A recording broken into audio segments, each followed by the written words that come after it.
नमस्कार मित्रांनो, आपल्या यूट्यूब चॅनलमध्ये आपल्या सर्वांचं स्वागत करतो आणि आज आपण एका IT कंपनीबद्दल बोलणार आहोत.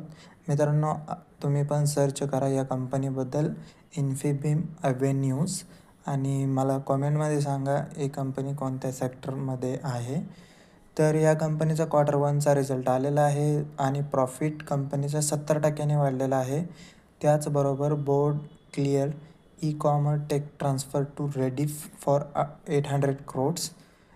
ॲक्च्युली चांगली न्यूज आहे, कारण तुम्ही जर बघितलं तर शेअर होल्डरने अप्रूव्हल दिलेलं आहे.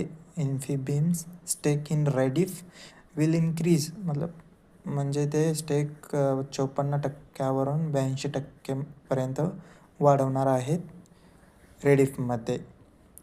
तर चांगली न्यूज आहे कंपनीच्या फ्युचर ग्रोथसाठी. धन्यवाद. जय महाराष्ट्र.